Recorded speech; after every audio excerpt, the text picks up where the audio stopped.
Hello everyone, welcome back to our channel. आप सभी का इस यूट्यूब प्लेटफॉर्म पे स्वागत है। मेरा नाम है प्रतिभा। यूजीसी नेट दिसंबर 2025 की तैयारी करने वाले स्टूडेंट के लिए आज का ये सेशन होगा और ये जो सेशन है इसमें हम एक इम्पॉर्टेंट टॉपिक से रिलेटेड क्वेश्चंस लेकर आए हैं जो है आपका न्यूट्रिशन एंड डायटेटिक्स से। और ये जो आपके क्वेश्चंस होंगे ये आपके असिस्टेंट प्रोफेसर यूजीसी नेट जैसे एग्ज़ाम में आपको हेल्प करेंगे, क्योंकि वहाँ पे थोड़ा सा आपके लेंदी क्वेश्चंस पूछे जाते हैं, सीक्वेंस लगाने वाले क्वेश्चन पूछे जाते हैं, मैचिंग वाले क्वेश्चंस काफ़ी आते हैं।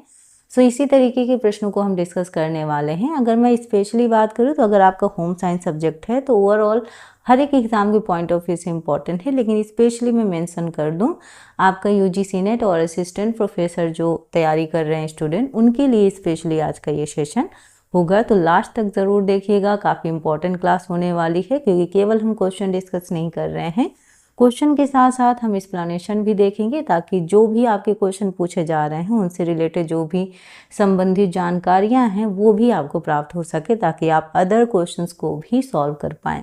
तो लास्ट तक ज़रूर बने रहिएगा। ये सेशन पसंद आए तो लाइक शेयर सब्सक्राइब ज़रूर कीजिएगा, बेल आइकन ज़रूर प्रेस कीजिएगा, ताकि जब भी मेरी क्लासेस हो उनकी नोटिफिकेशन आप तक पहुँचे और आप क्लास ज्वाइन कर पाएँ। इसकी पीडीएफ के लिए आप हमारा Telegram channel home science by Pratibha Shukla join कर लीजिए। उससे आपके जो भी क्लासेस होती हैं उसकी रिलेटेड पीडीएफ जो है वो आपको वहीं प्रोवाइड होती है। तो चलिएगा स्टार्ट करते हैं। और कल है आपका दिवाली, सो हैप्पी दिवाली आपका एडवांस में, एंड अच्छे से सेलिब्रेट कीजिएगा। एंड दिवाली के दिन क्लास नहीं होगी, उसके बाद फिर हम लोग कंटिन्यू क्लास करेंगे, ठीक है, चलेगा। पहला क्वेश्चन है आपका अभिकथन और कारण से। हालांकि कुछ समय से देखा जा रहा है कि यूजीसी नेट जैसे एग्जाम्स में आपके अभिकथन और कारण से रिलेटेड क्वेश्चंस नहीं आ रहे हैं, फिर भी कथन और कारण से रिलेटेड क्वेश्चन सॉल्व करने से ये होता है कि जो हमारा कॉन्सेप्ट है वो क्लियर हो जाता है। देखते हैं आपका जो पहला क्वेश्चन पूछा गया है उसमें आपका अभिकथन कह रहे हैं, सब देशों की आहारी संदर्भिका इस बात की जोरदार अनुशंसा करती है कि प्रतिदिन फल व सब्जियों को पर्याप्त मात्रा में ग्रहण करना चाहिए, ठीक है। एंड आपका जो रीज़न है यानी जो कारण है वो कह रहा है कि फल व जो आपकी सब्जियां हैं अपने बायोएक्टिव अवयवों के कारण स्वास्थ्यवर्धक और चिरकालिक बीमारियों से बचाव करने वाले खाद्य पदार्थ माने जाते हैं। अब आपको बताना है कि अभिकथन और कारण में क्या दोनों सही हैं या एक दूसरे की सही व्याख्या करते हैं नहीं करते हैं, मतलब ए सही है आर सही नहीं है, इस तरीके से आपको बताना है। फिलहाल पहले आप क्वेश्चन देखिए, फिर हम ऑप्शंस पे चलते हैं। तो क्वेश्चन देखिए ध्यान से और बताइएगा कि क्या दोनों अभिकथन और कारण दोनों सही हैं, तो या फिर अभिकथन सही है कारण गलत है, आपको बताना है। इसका आंसर क्या होगा।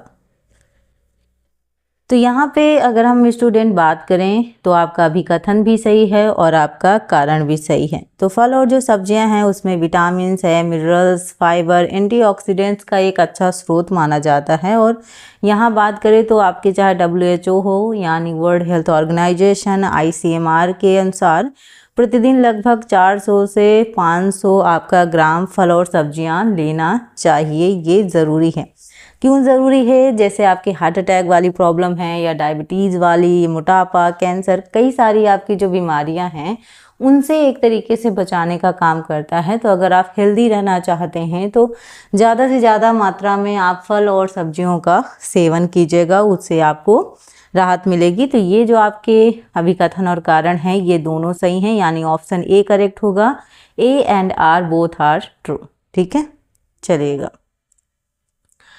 नेक्स्ट क्वेश्चन देखते हैं। यहाँ पे आपको क्रम में लगाना है और क्वेश्चन क्या है आपका, निम्नलिखित खाद्य पदार्थों को प्रति 100 ग्राम खाद्य पदार्थ से प्राप्त होने वाले, ठीक है, वो प्रोटीन की मात्रा के आधार पर बढ़ते हुए क्रम में लगाइए। तो यहाँ पे आपको प्रोटीन की मात्रा के आधार पर आपको क्या करना है, बढ़ते हुए क्रम में लगाना है, याद रखेंगे, ठीक है। तो ऑप्शन पहला है मुर्गी का अंडा, बी है बादाम, सी है सफ़ेद डबल रोटी, डी है राजमा और ई है भैंस का दूध। तो यहाँ पे आपके कोड भी दिए हुए हैं, आप मुझे बताइएगा और अरेंज कीजिए कि इसका क्या लगेगा सही अरेंजमेंट, ठीक। तो अगर इनकी मात्रा पता है आपको तो आप इजी तरीके से इसको लगा सकते हैं। एंड बताइएगा इसका जो आपका करेक्ट आंसर होगा वो क्या होगा। तो दिया हुआ है कि खाद्य पदार्थों को प्रति 100 ग्राम खाद्य पदार्थ से प्राप्त होने वाले वो प्रोटीन के आधार पर बढ़ते हुए क्रम में आपको लगाना है, मतलब बढ़ते हुए क्रम में, ठीक है। तो यहाँ पे देखो, अगर मैं बात करूँ आपके, तो सबसे पहले ध्यान देंगे जो आपका भैंस का दूध है वो लगभग 3.5 ग्राम से लेकर, ठीक है, 3.5 ग्राम लगभग होता है, मतलब सबसे कम इसमें प्रोटीन होता है, ठीक है। एंड अगर मैं बात करूं तो उसके बाद जो आपका डबल रोटी है, सफ़ेद डबल रोटी जिसे कह रहे हैं, तो यहाँ पे लगभग 7 से 8 ग्राम तक आपका होता है, दूध से ज़्यादा, अंडे से कम होता है थोड़ा सा। एंड अगर मैं यहाँ पे बात करूँ अदर ऑप्शंस की, तो आपका मुर्गी का अंडा जो कि आपका लगभग आपका 13 ग्राम, ठीक है। तो ये इसमें थोड़ा सा मीडियम आपका प्रोटीन होता है। एंड उसके बाद अगर मैं बात करूँ स्टूडेंट, तो आपका आता है राजमा, ठीक है। तो राजमे में लगभग आपका 21 ग्राम होता है, काफ़ी अच्छी प्रोटीन की मात्रा मिल जाती है। एंड देन आपका जो बादाम है उसमें आपका 21 से 25 ग्राम तक आपका प्रोटीन होता है, तो सबसे ज़्यादा आपका बादाम में आ जाता है। तो इस तरीके से आपका सीक्वेंस लगेगा पूरा। कैसे आपका लगेगा, जैसे हमने कहा, आपका सबसे पहले आपका भैंस का दूध, देन उसके बाद जो हमने कहा आपका डबल रोटी, ठीक है, सफ़ेद डबल रोटी सेकंड में आएगा। देन उसके बाद आपका होगा मुर्गी का अंडा थर्ड में, ठीक, और थर्ड के बाद आपका आएगा राजमा फोर्थ, एंड फिफ्थ में आपका आएगा बादाम। तो इस तरीके से आपका पूरा सीक्वेंस लगेगा, ठीक है। तो यहाँ पे सबसे पहले ई ऑप्शन तो देखो दोनों में है, तो पहली बात तो डी और जो ए है वो ऑलरेडी कट गया। देन उसके बाद सी देखिएगा दोनों में है, उसके बाद ए फिर दोनों में है ना। बस ध्यान दीजिएगा बी आपका लास्ट में है यानी बादाम, तो इसका मतलब ऑप्शन जो आपका बी है वो आपका करेक्ट जाएगा। मतलब इसमें डी दिया है, उसमें आपका बी दिया।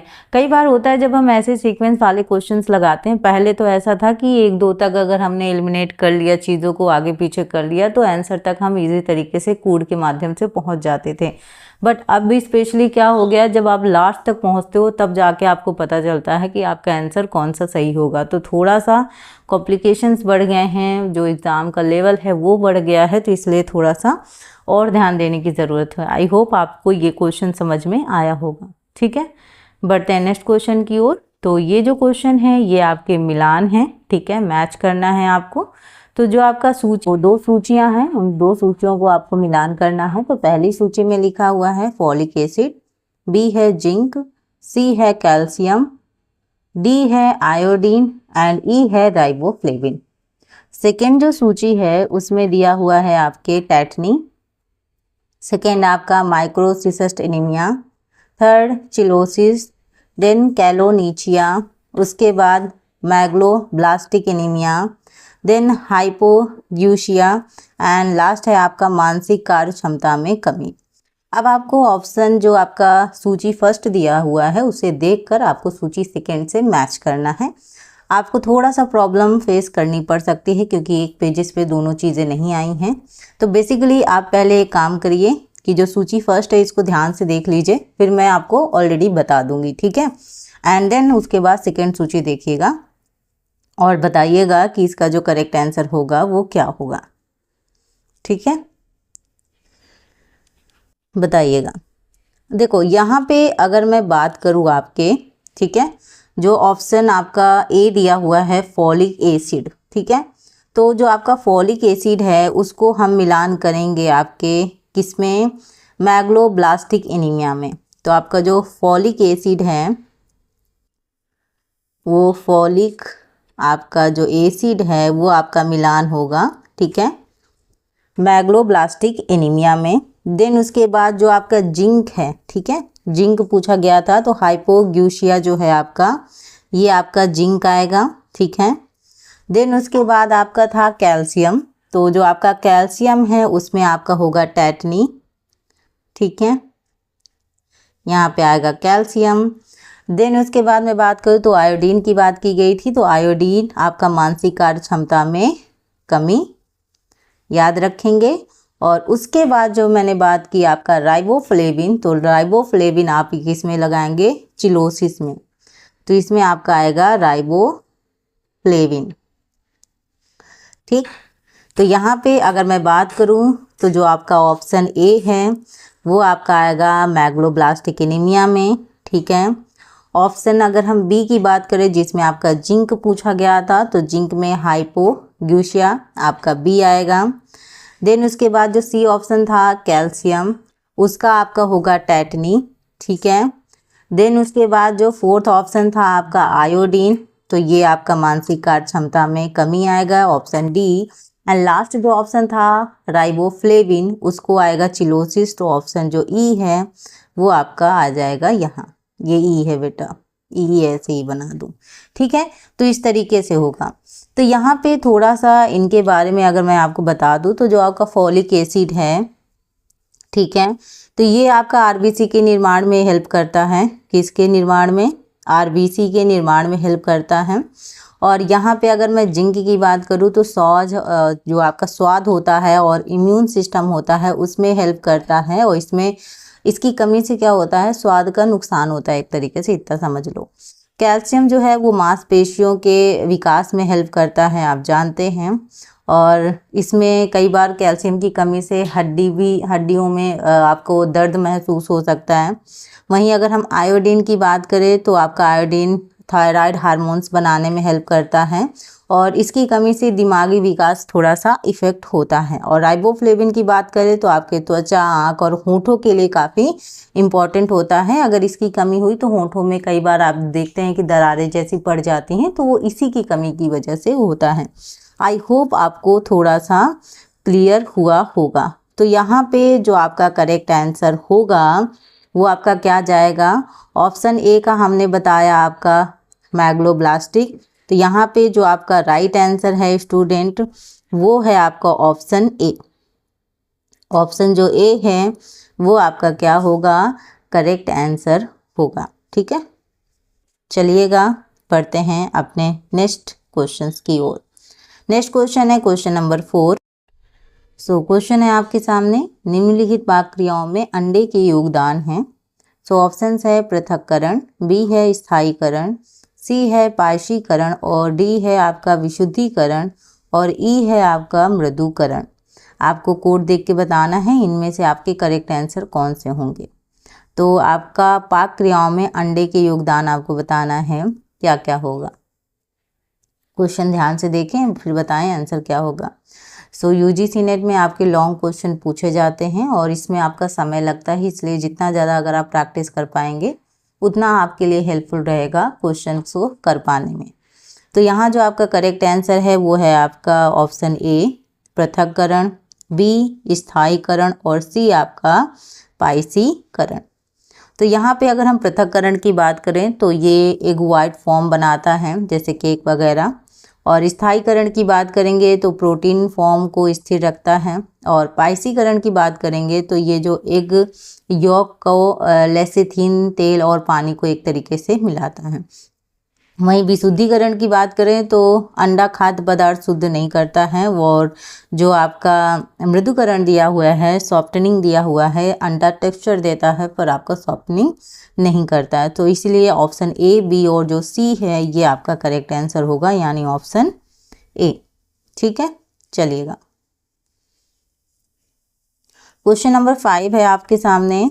वसा में जल प्रकार के इमल्सन का उदाहरण निम्नलिखित है। तो वसा में जल प्रकार के इमल्शन का उदाहरण निम्नलिखित है, ये आपसे पूछा गया है। आपके ऑप्शंस हैं मक्खन, बी है दूध, सी है मेयोनीज, और डी है आपका अंडे की जर्दी। बताइएगा इसका करेक्ट आंसर क्या होगा। फैट इन वाटर, ठीक है, इमल्सन। करेक्ट आंसर क्या होगा स्टूडेंट। तो यहाँ पे अगर हम राइट आंसर की बात करें तो आपका होगा दूध, यानी आपका मिल्क। ठीक है, मिल्क आपका क्या है, करेक्ट आंसर है। चलिए क्वेश्चन नंबर 6 है, निम्नलिखित खाद्य पदार्थों में ग्लूटीन पाई जाती है। तो कौन से खाद्य पदार्थ में ग्लूटीन पाई जाती है, आपका है डबल रोटी, बी है मूंगफली का मक्खन, सी है सफ़ेद सॉस, डी है बियर, और ई है आपका बेसन। ठीक है, तो आप बताइएगा, आपका जो नीचे कोड दिया हुआ है देखिएगा, फिर बताइएगा आंसर क्या होगा। तो ग्लूटीन पाई जाती है, किस में पाई जाती है, देखिए क्वेश्चन और फिर बताएं आंसर क्या होगा।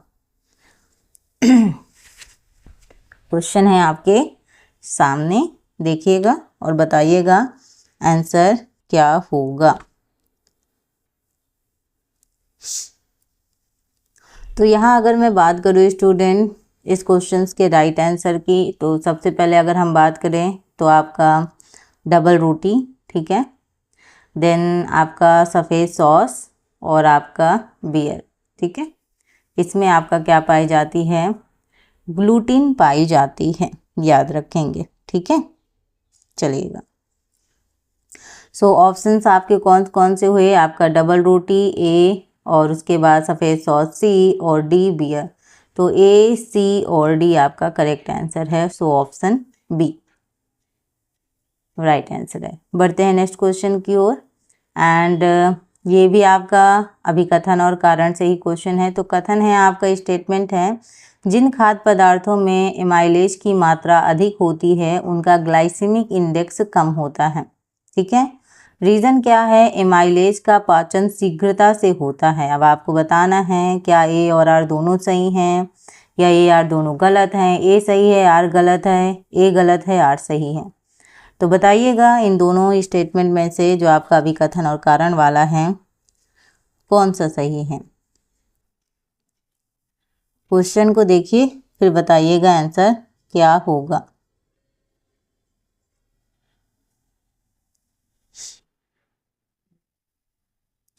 तो यहाँ अगर हम बात करें आपके क्वेश्चन नंबर 7 की, तो यहाँ जो आपका स्टेटमेंट है कि जिन खाद्य पदार्थों में एमाइलेज की मात्रा अधिक होती है उनका ग्लाइसेमिक इंडेक्स कम होता है, तो ये आपका गलत है। और जो आपका रीज़न है एमाइलेज का पाचन शीघ्रता से होता है, तो ये आपका सही है। यानी हाई एमाइलेज स्टार्च जल्दी डाइजेस्ट होती है, ग्लाइसेमिक इंडेक्स ज़्यादा होता है ना कि कम। तो इसलिए जो आपका ऑप्शन ए है वो गलत है, और जो आपका आर है एमाइलेज का पाचन शीघ्रता से होता है, ये आपका सही है, मतलब सही है, सही है कह रही हूँ, सॉरी। तो ऑप्शन जो ए है वो आपका गलत है और आर आपका सही है, तो ऑप्शन डी आपका करेक्ट होगा। ठीक, चलते हैं। क्वेश्चन 8 भी आपका पूछा गया है स्टेटमेंट। तो आहार में ओट्स और उसके बने पदार्थ सम्मिलित करने से जनता में हृदय रोग होने की संभावना कम हो जाती है। वो कह रहे हैं कि अगर आहार में आप ओट्स और उससे बने जो भी पदार्थ हैं उसको अगर आप सम्मिलित करेंगे तो जो हार्ट अटैक वाली बीमारियां हैं वो कम होंगी, उनकी संभावना कम होगी। रीज़न क्या कह रहे हैं कि बीटा ग्लूकॉन लिपिड प्रोफाइल को सामान्य रखने में क्या करता है, सहायक है, यानी हेल्प करता है। सो देखिएगा, पहले तो आप स्टेटमेंट पढ़ लीजिए, देन मैं उसका रीज़न देती हूँ, बताइएगा आंसर क्या होगा। क्वेश्चन नंबर आपका 8।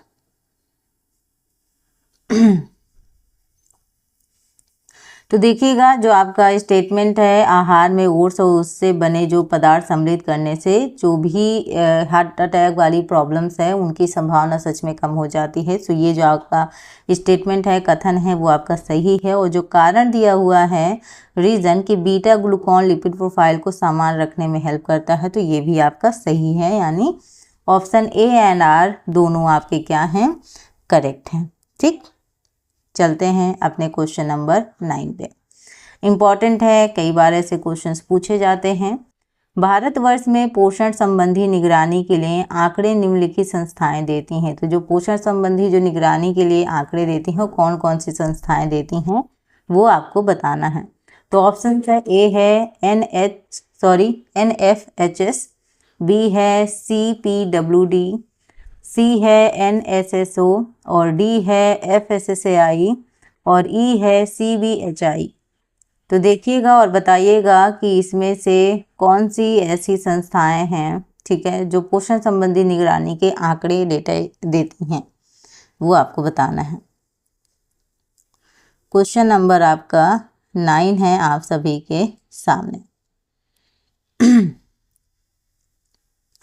तो यहाँ अगर हम बात करें स्टूडेंट, सबसे पहले जो है आपका करेक्ट आंसर की, सो ऑप्शन जो आपका ए है NFHS उसके बाद आपका NSSO और आपका CBHI, ये आपके करेक्ट आंसर है, यानी A, C और जो E है वो आपका क्या है, राइट आंसर है। तो जो NFHS है ये नेशनल फैमिली हेल्थ सर्वे है, यानी राष्ट्रीय परिवार स्वास्थ्य सर्वेक्षण। वहीं अगर हम CPWD की बात करें तो सेंट्रल पब्लिक वर्क डिपार्टमेंट है, यानी केंद्रीय लोक निर्माण विभाग कहते हैं इसको। वहीं NSSO की बात करें तो नेशनल जो आपका सैंपल सर्वे ऑर्गेनाइजेशन है, यानी राष्ट्रीय नमूना सर्वेक्षण संगठन है। FSSAI की बात करें तो food safety and standard authority of India, यानी भारत का खाद्य सुरक्षा और मानक प्राधिकरण। और अगर हम CBHI की बात करें तो central bureau of health intelligence, यानी केंद्रीय स्वास्थ्य सूचना ब्यूरो। इसके जो फुल फॉर्म है, जब मैं आपको PDF प्रोवाइड करूंगी तो इसके जो फुल फॉर्म है वो भी मैं साथ में ऐड कर दूंगी, जिससे आपको याद करने में आसानी हो, क्योंकि इससे रिलेटेड जो फुल फॉर्म होते हैं स्टूडेंट वो अक्सर पूछे जाते हैं और इस पर आपको एक तरीके से हेल्प भी मिलती है। तो यहाँ मैं फिर से आपको दोहरा देती हूँ कि जो आपका NF आपका HS है वो आपका है नेशनल फैमिली हेल्थ सर्वे, आप चाहें तो लिख सकते हैं, ठीक है, यानी राष्ट्रीय परिवार स्वास्थ्य सर्वेक्षण। वहीं CPWD की बात करें तो सेंट्रल पब्लिक वर्क डिपार्टमेंट है आपका, यानी केंद्रीय लोक निर्माण विभाग। NSSO की बात करें तो नेशनल आपका सैंपल सर्वे ऑर्गेनाइजेशन है, यानी राष्ट्रीय नमूना सर्वेक्षण संगठन है। एंड FSSAI की बात करें, कई बार पूछा गया है, food safety and standard authority of India, यानी भारत का खाद्य सुरक्षा और मानक प्राधिकरण। और CBHI की बात करें तो central bureau of health intelligence, यानी केंद्रीय स्वास्थ्य सूचना ब्यूरो, ये है आपका, ठीक। अब इनके कार्य क्या हैं, कई बार आपके इनसे कार्य पूछे जाते हैं, तो वो भी मैं आपको बता देती हूँ थोड़ा सा शॉर्ट फॉर्म में, क्योंकि जैसे इस तरीके के इंपॉर्टेंट क्वेश्चन होता है तो लगता है कि थोड़ा सा डिटेल भी देनी चाहिए। तो यहाँ अगर हम बात करें ऑप्शन A की, NFHS की बात करें तो परिवार और जो महिला शिशु स्वास्थ्य है, पोषण है या मातृ स्वास्थ्य है, तो जो बाल विकास है उसके आंकड़े देती है। वहीं अगर हम CPWD की बात करें तो जो आपका WD है ये एक पोषण से संबंधित नहीं होता है, इसी वजह से ये आपका आंसर नहीं है। वहीं NSSO की बात करें तो ग्रामीण और शहरी परिवारों के खाद्य जो आपकी खपत है एक तरीके से उसको प्रोवाइड करती है, पोषण स्तर को देखती है। FSSAI की बात करें तो ये केवल खाद्य सुरक्षा और मानक सुनिश्चित करता है, पोषण निगरानी नहीं करता, इसलिए ये आपका आंसर नहीं था। और लास्ट हमने बात की आपकी CBHI, यानी राष्ट्रीय स्वास्थ्य एवं पोषण निगरानी के लिए आपका डेटा एकत्रित करती है। तो जो हमने आपको करेक्ट आंसर बताया वो क्या था, आपका ऑप्शन A, उसके बाद आपका option C and option E, A, C and E आपका करेक्ट आंसर है। A, C, E आपका है ऑप्शन B में, यही आपका क्या है, राइट आंसर है। बढ़ते हैं नेक्स्ट क्वेश्चन की ओर। और जो नेक्स्ट क्वेश्चन है वो है आपका, आहार आकलन के लिए निम्नलिखित में से कौन सी पूर्व प्रभावी विधियां हैं। तो आहार आकलन के लिए निम्नलिखित में से कौन सी पूर्व प्रभावी विधियां हैं, आपके ऑप्शंस हैं। A, 24 घंटे अनुस्मरण विधि, B है आपका डुप्लीकेट नमूना विधि, C है भोजन आवृत्ति प्रश्नावली, D है खाद्य वजन विधि और E है भोजन बैलेंस शीट। तो क्वेश्चन नंबर जो 10 है उसका बताइएगा, जो आपका राइट आंसर होगा वो क्या होगा। देखिएगा दिवाली की तैयारी चल रही है तो क्लास में वैसे भी आप सभी का मन कम ही लग रहा होगा, इसलिए जब दिवाली हो जाएगी उसके बाद से अच्छे से हम लोग कंटिन्यू करेंगे क्लासेस। टेंशन मत लीजिएगा, चाहे आप D2+B की तैयारी कर रहे हो या UGC नेट की, प्रॉपर तरीके से उसी हिसाब के क्वेश्चन आपके लिए लाए जाएंगे जिस तरीके के प्रश्न पूछे जाते हैं। सभी एग्जाम में ऐसा नहीं है कि सिमिलर क्वेश्चन आते हैं, टॉपिक बहुत ज़्यादा चेंजेस नहीं होते, ये मैं आपको बता देती हूँ। लेकिन अगर जो मैं आपके 10 मिनट्स की जो आपकी थ्योरी क्लासेस में आपके थ्योरी चीज़ें कंप्लीट कर रही हूँ, अगर आप उनको भी साथ में देखते जाएंगे तो इस तरीके से आपको काफ़ी हेल्प मिलेगी। चाहे आप जो भी एग्ज़ाम की तैयारी कर रहे हैं, अगर होम साइंस सब्जेक्ट है तो आपको हेल्प ज़रूर होगी, तो इससे थोड़ा सा आपको मदद मिल सकती है। बाकी स्पेशली UGC नेट और असिस्टेंट प्रोफेसर की तैयारी करने वालों के जो क्वेश्चन होते हैं वो थोड़ा सा लॉन्ग क्वेश्चन आते हैं, तो इस वजह से लॉन्ग क्वेश्चन थोड़ा सा हमें सॉल्व करने चाहिए। तो यहाँ पे जो क्वेश्चन नंबर 10 है उसका बताइएगा स्टूडेंट आपका करेक्ट आंसर क्या होगा। तो यहाँ मैं आप सभी को बता दूं, सबसे पहले जो आपका राइट आंसर है वो है आपका 24 घंटे अनुस्मरण विधि। देन उसके बाद अगर हम बात करें तो आपका भोजन आवृत्ति प्रश्नावली, और उसके बाद अगर हम बात करें आपका तो होगा भोजन बैलेंस शीट। तो ऑप्शन ए, सी एंड जो ई है ये आपका क्या होगा, राइट आंसर होगा। ठीक है, तो याद रखेंगे जो क्वेश्चन नंबर आपका है, ठीक है 10, उसमें सबसे पहले आपका 24 घंटे अनुस्मरण विधि होगी, ऑप्शन ए करेक्ट होगा। देन उसके बाद आपका ऑप्शन सी भोजन आवृत्ति प्रश्नावली और आपका भोजन बैलेंस शीट, ये आपका क्या होगा, करेक्ट आंसर होगा। ठीक है, तो ऑप्शन ए, सी एंड ई आपका राइट आंसर है। ए, सी एंड ई कहाँ है आपका, ऑप्शन बी आपका क्या होगा, करेक्ट आंसर होगा। ठीक है, चलिएगा। तो स्टूडेंट आज की सेशन में हम 10 क्वेश्चन तक करेंगे, उसके बाद भी बहुत अच्छे अच्छे क्वेश्चंस हैं, इसको भी करेंगे। लेकिन अभी मैं ये क्वेश्चन आपको इसलिए नहीं करवा रही हूँ क्योंकि बात ये स्टूडेंट की दिवाली चल रही है और आप सभी तैयारी में जुटे होंगे और इस वक्त आपका वैसे भी क्लास करने में बहुत ज़्यादा मन नहीं लग रहा होगा। पढ़ाई करने वाले देखो करते ही हैं, वो चाहे जितना ही प्रिपरेशन चल रही हो जिस चीज़ की, बट एंजॉय कीजिए। कल दिवाली है, अच्छे से सेलिब्रेट कीजिएगा। उसके नेक्स्ट डे पर मैं क्लास लेकर आऊँगी एंड आप सभी को और आप सभी के परिवार को हैप्पी दिवाली मेरी तरफ से और मेरी फैमिली की तरफ से। अच्छे से एंजॉय कीजिएगा, लेकिन साथ साथ में रिवीजन भी करते रहिएगा अगर थोड़ा बहुत आपको समय मिले तो मिलते हैं स्टूडेंट अपने नेक्स्ट सेशन में नेक्स्ट क्लास के साथ। और यहाँ पे यूजीसी नेट के साथ साथ अदर एग्ज़ाम की भी हम प्रिपरेशन करेंगे ताकि हर एक एग्ज़ाम आपका साथ में कवर होता रहे, क्योंकि बहुत ज़्यादा टॉपिक चेंजेस नहीं होते हैं होम साइंस में। तो बने रहिएगा इस चैनल के साथ। ये क्लास पसंद आई हो तो लाइक कीजिएगा, ज़्यादा से ज़्यादा लोगों को शेयर कीजिएगा और प्यारा सा कमेंट करना मत भूलिएगा। Happy Diwali all of you. Thank you so much, bye bye.